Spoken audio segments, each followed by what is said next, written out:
Hey there, fellow tech nerds, Linux lovers, and meme connoisseurs. Today we're diving headfirst into the wild, wacky, and utterly hilarious world of Linux memes. Because let's face it, every community has its quirks.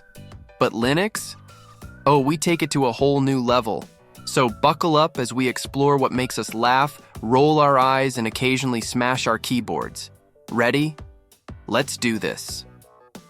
First up, the classic meme we all know and love. By the way, I use Arch. So what's the deal with this one? Well, Arch Linux used to be one of those big brain distros. You know, the kind that's ridiculously complicated to install, but if you could pull it off, you were basically a Linux god. The install process was basically a test of patience, technical knowledge, and sheer stubbornness. And if you made it through, oh, you'd let everyone know. Thus, the infamous, oh, by the way, I use Arch. But here's the plot twist. The Arch community eventually made things easier by creating the Arch install script. Suddenly, installing Arch wasn't the digital version of climbing Mount Everest. And now, the phrase is mostly a meme, kept alive by nostalgia and pure stubbornness. But hey, Arch users, we get it. You took the hard road. Props to you. Next up, the granddaddy of distros, Debian. This one's earned its rep as the Linux faculty, the rock-solid, always dependable, straight-laced distro that everyone respects. I mean, almost every major distro out there has some Debian DNA in it. Ubuntu? Check. Linux Mint? Check.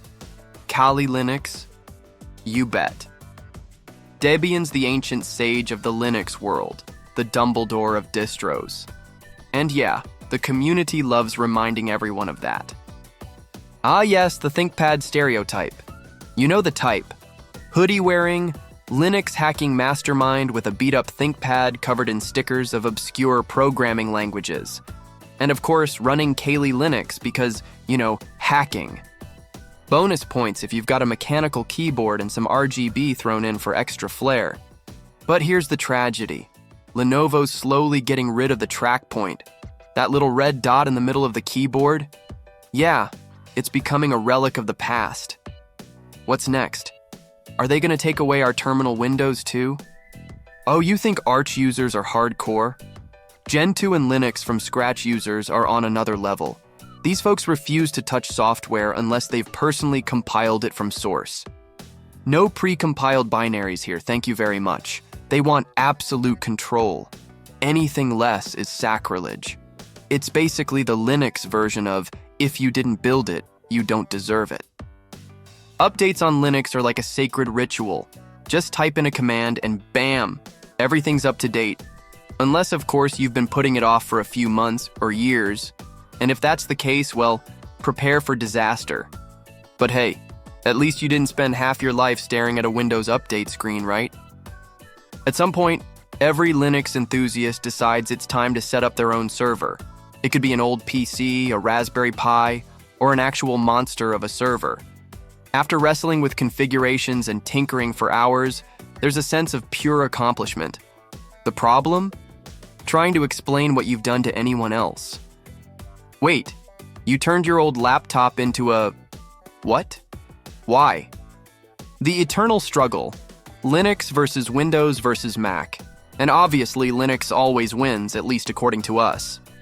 Sure, we might not have market share, but we've got something better. Freedom. And let's be real. Back in the day, Linux was trying to catch up to Windows and Mac. Now, it's the other way around. Now here's a war that will never end. Vim versus Nano. Advanced versus basic. It's like trying to compare a Formula One car to a bicycle.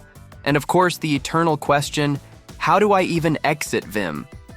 It's like being trapped in a software escape room where the only clue is frustration. Man. You need help with a command?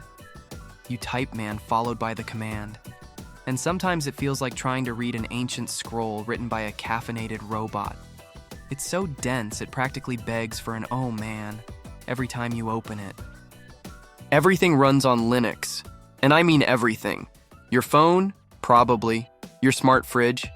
Yep. The servers making this video possible? Absolutely. It's almost like Linux is that invisible superhero saving the day while the others are too busy showing off.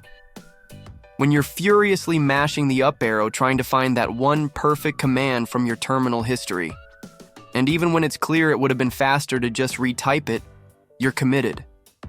It's not about efficiency anymore, it's about principle. Poor Ubuntu. Once the friendly gateway distro for new Linux users, now it's getting flamed left and right for embracing snap packages, and that whole distro for noobs label? Yeah, that's not going anywhere. Linux's answer to everything. Sudo. Because logging in is root? Nah. Just slap sudo on whatever you're doing and hope for the best. It's basically Linux magic. And then, there's the most dangerous meme of all. Sudo rm -rf/. The nuclear bomb of Linux commands. The kind of prank suggestion you see on forums from people who clearly want you to suffer. And the joke version where people swap rf for fr to pretend it's just deleting the French language from the system. That's next-level trolling. Gaming on Linux. It's gone from a joke to an actual possibility thanks to Proton and Wine. Sure, there's still some compatibility headaches, but let's be real. We're way past the gaming on Linux should not exist era. And there you have it. Linux memes, stereotypes, and all the delightful madness that comes with them.